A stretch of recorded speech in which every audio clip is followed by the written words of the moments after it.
Good day to all of you. Shout out to our new subscribers and thank you very much to those who follow our uploaded videos. I hope your support will continue. Don't forget to like, subscribe, and hit the notification bell. Let's start. Almost everyone has had a moment of deja vu. Going about your business, you travel to school or work, or are simply strolling through the place you call home when something catches your attention. You're sure you've seen it before, yet you're unable to recall when or where. You dismiss it, convinced that your memory is playing tricks on you. You convince yourself that it's simply a vague recollection of a similar past event. 9 out of 10 times you will be correct, but once in a while the deja vu will leave behind an uneasiness that nestles itself in the back of your head.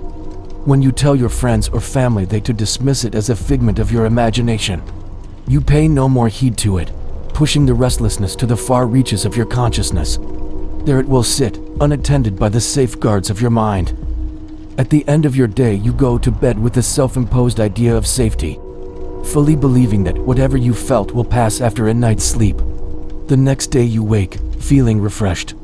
The world is as it has always been, or so it would seem. The deja vu has already slipped from your memory, and you even recall what the uneasiness had felt like. You drink your coffee or tea, do your usual morning rituals, say farewell for the day to your family, and then go to school or work. But as the door closes behind you, there are faint whispers. They fade with each step forward you take, and while you believe you can just make out their meaning, you again dismiss it as overactive imagination. He doesn't remember, they say with unearthly low volume. My dear, he will never remember. When I was a child, my father owned a janitorial company that worked almost every night at our local showbiz pizza place, Chuck E. Cheese's. He would often bring me to work with him so I could play all of the arcade games without having to wait in line. He'd even spark up the towering animatronics and let me watch them play their happy birthday songs and other quaint jingles. It was so much fun, until the curtains closed and it went dark. A part of me hated not being able to see the fake animals, especially the wolf and big gorilla playing the keyboard. It would get so dark once all of those circus lights stopped undulating, but knowing they were hiding behind the curtains severely spooked me. Another part of me was glad I couldn't see them, with their large plastic grins, bulging eyes and blinkless stares that trapped the false joy of their act. Anything that can remain that happy in the dark, imprisoned by crimson drapes, and frozen in time until the puppeteer presses go, is just sinister in nature. Even the empty arcade, full of fantastic memories of the day past, sits dark, quiet, and abandoned. There is something very unsettling about a place that can bequeath equal parts joy and dread when the sun sets and the doors are locked.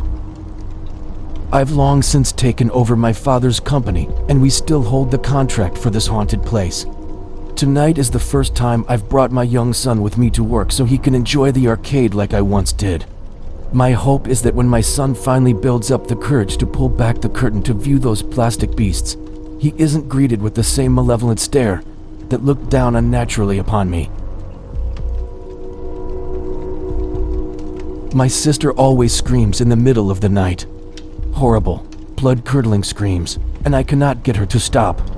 I lie in my bed, away from the earth, dreaming in mist, and her screams penetrate them. She cries for me, she cries for someone.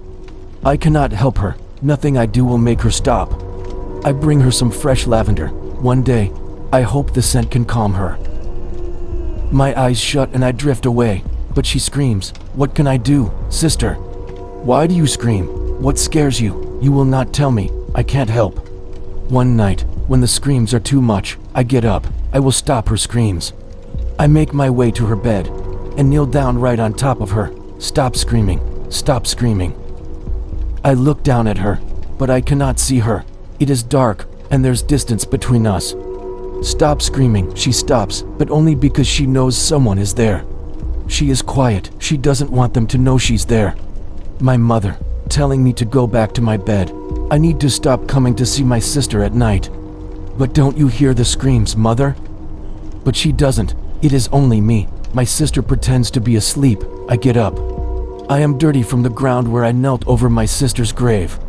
She rests in her coffin, dead, but she still screams.